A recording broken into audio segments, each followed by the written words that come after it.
Because the fact is, every dealer says they're really good, but nobody actually shows you the receipts. Hey everybody, Josh rving Nerd of Bish's RV here with something a little bit different for you today. We've always said that we believe in what we call the relentless pursuit of transparency. And, we're always trying to figure out what we're doing well, what we're not doing well. And to help us kind of identify that, we sort of put together like this little bit of a dashboard for our executive team to go over so that they could form plans on what is the next issue we want to try to attack. And the president of our company just sort of looked at it and goes, what if we just made this public? What if we took all this data, where we're doing good, even where we're not doing good, and we just put it out there for people? Do you think somebody would want to see that? I'm like, oh, heck yeah. I've had people asking me for this kind of stuff forever. So we're going to go through, admittedly, a lot of this is still fairly, surface level, but the goal here is to give you an idea of what it's really like doing business with Bish's RV. And along the way, you will see we are not perfect, but it's not for a lack of trying. And we hope you appreciate that we're willing to try to show you where we're nailing it, where we're failing it. And I would almost encourage you to ask yourself, why is nobody else sharing this information? And again, acknowledge that I couldn't be sharing this kind of stuff if it wasn't sponsored from the top level of our company down. This is what they want you to see. What is the real picture of working with us here? And I'm going to give you just a quick overview of this, but all of this is published on this website right here. Or to try to make it easier, like if you're on just like a YouTube connected TV or something, I'll try to leave you a link in the video description, as well as maybe a QR code on screen that perhaps you could like scan on your phone or something like that. Also, at the bottom of that page, there is a contact form. If you've been a Bish's customer and we're doing a good job, please tell us what we've done well. And if you're a Bish's customer or attempted to be a Bish's customer and we drop the ball somehow, please let us know that. I think one of the most important things we can learn is where we are not succeeding so that we know where to improve and where to grow. And if you have an outstanding situation that needs extra attention that's not already kind of in process of being resolved, please contact our team. So from a top level, how are we doing overall? So first of all, taking a look at some NPS scores at the top here. If you're not familiar, NPS, Net Promoter Score, basically people who have reported positive interactions or negative interactions, and what is the overall net score here? It's how likely someone is to recommend a product, a service, a business. Overall, we seem to be doing okay. We're near the top level of the good category. We haven't quite crossed over into that excellent category. So there's definitely still some room to improve there. But if you notice, we have kind of a similar consumer sentiment as a lot of big name brands out there. And the Google review score that you're seeing, 4.5 out of 5 stars on average, that is across all Bish's RV locations aggregated together. And that places us in something like the 98th percentile of RV dealers out there. And you can't fake those scores. I always kind of look at that and I think, for the most part, people are very willing to also report when they've had a negative experience, but they don't tend to be very willing to report when they've had a positive experience. So to carry a score like that, we have to be doing better than worse, essentially. But that's just all at a surface level. Focusing a little more specifically on the sales side of things, overall it seems positive, and it kind of reinforces, the rankings and scores and things that we had just displayed overall. But frankly, we're actually kind of not happy with some of these stats. It seems really positive, but like 88% of people said they felt that we explained the features and functions of their RV effectively to them. With the volume of sales that we pump out here at Bish's RV, having 12% of our customers unsure of stuff when they take their RV home, I don't like that. And that's a thing that we're recognizing that we need to work on. Actually, what's funny, other members of the Bish's RV team that watch this, I'm no different than you. Like, this hits close to home with me. That stat right there, 88% of people being happy with what we've explained and 12% not. I took that personally like Michael Jordan. That's my entire job, is to tell people about RVs. And 12% of our customers don't feel like they have a good idea of how their RV actually works when they take it home, or how it's equipped or something. Like, I got to step myself up. This is the whole point of this is not to single out members or sides of our team or anything, but like to look ourselves in the mirror and see how we can improve. That's one I got to figure out how I can do better right there.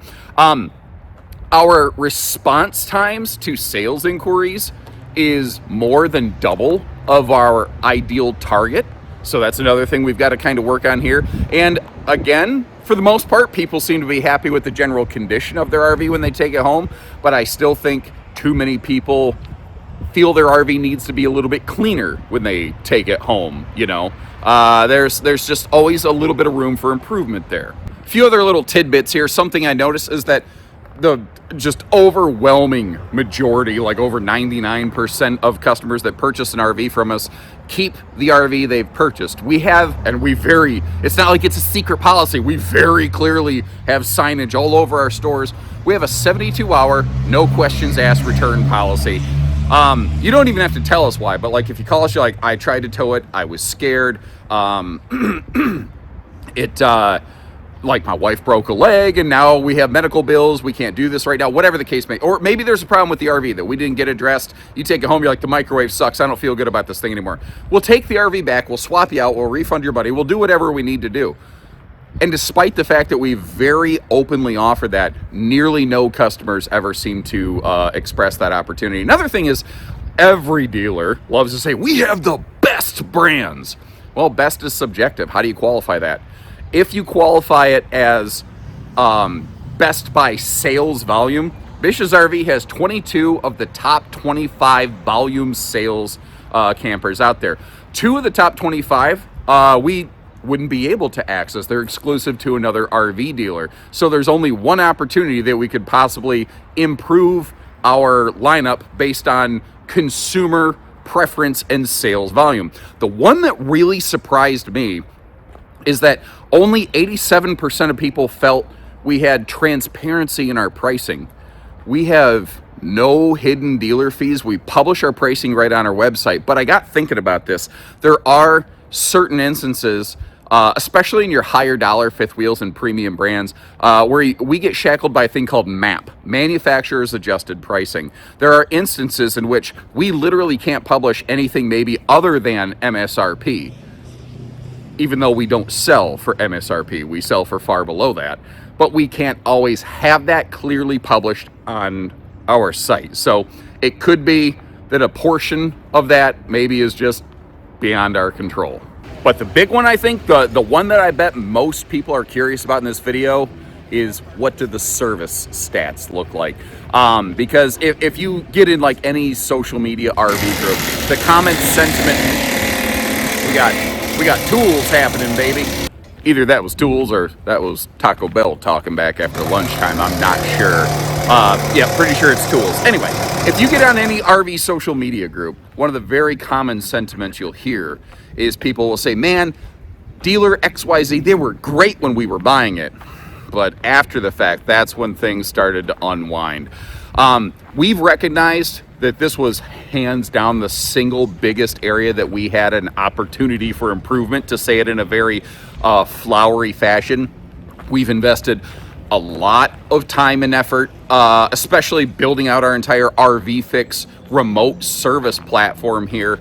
And I think the fruits of those efforts are kind of reflected in these stats. Although, again, still work to do. So some highlights here on the service side. Our average repair times are about half of that of the industry average. A little above half, but close to half of that of the industry average. And through our RV Fix service platform, over 40% of the calls that we get there where someone says, I'm having a problem with my RV, we are actually resolving right there on the phone on the first call. You never have to hitch up to the RV. You never have to lose any usage time of the RV. You never have to miss a vacation. We are bypassing 40%, over 40% of perceived service needs right from the ground level. I think that is pretty awesome. The one that is again, it seems really positive. Like if you took a history test and you got a 91.8%, you'd be like, yeah, that's great.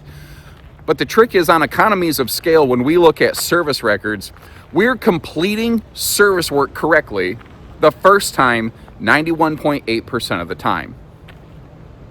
This sounds really positive. But that also means 8-9% of our customers need extra work. And when we look into this, sometimes it's just we didn't get it done correctly. It was done messily, if you will, like caulking jobs need some touch-ups.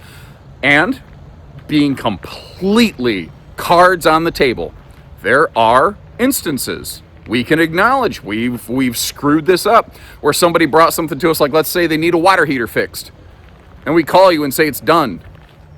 Then you show up and it wasn't even touched. Like there's a couple of those in there too. Like, we are not perfect. I am not trying to paint a biased picture of this thing here.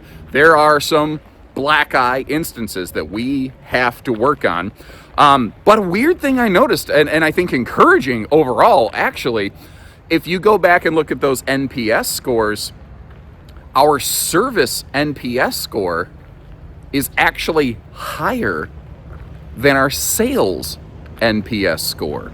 And I think that is almost the exact opposite of what most people would expect when you think of RV sales and RV service. So evidently our focus on the service side is getting there. Still room for improvement, absolutely, but getting there. And then basically, I mean, we've had tons of comments and reviews and things to sift through. We asked basically like ChatGPT or some AI thing or something like that, just to kind of summarize, like, what are a couple top 3 positive and negative bullet points. Overall, we seem to be getting things repaired quickly and correctly far more often than not. Now, I definitely, I want to make sure that we're getting it done right the first time, every time. I don't know that anyone will ever get 100% there, but we're generally doing a pretty good job. Customers also really frequently reported enjoying a low-pressure sales experience and an informative walkthrough. So that's nice to hear. But again, being fair, things like repairs not being completed correctly, not just nailing it the first time, and occasionally, best way I can say it is, we've had a staff member get a little mouthy with people every now and then. Not acceptable, obviously, but that's the real of it. We have to try to work to improve our staff and monitor that every day. That's why we have managers, because every now and then people need a little managing. So there you go, everybody. We're not perfect. We've never claimed to be, but it's not for lack of trying. And by the numbers, we're doing better than worse, but still with room to improve. And I've always said that you buy the dealership as much as you buy the RV. So, we haven't painted you a perfect picture. We've painted you the real one.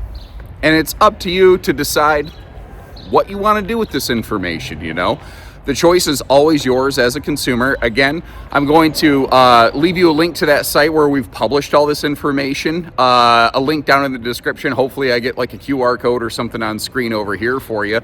And if you appreciate what we're doing, just trying to just be real with you, at least hit the like button on our video or something like that. And let me know what you think about this. Now, our intention is for that website that I've mentioned a few times to become a live dashboard. Those numbers will always ebb and flow and change over time. Currently, it's just a little bit of a snapshot. We're trying to build that out so that at any given point, you can look at us and see how we're doing and decide if you have confidence in that or not.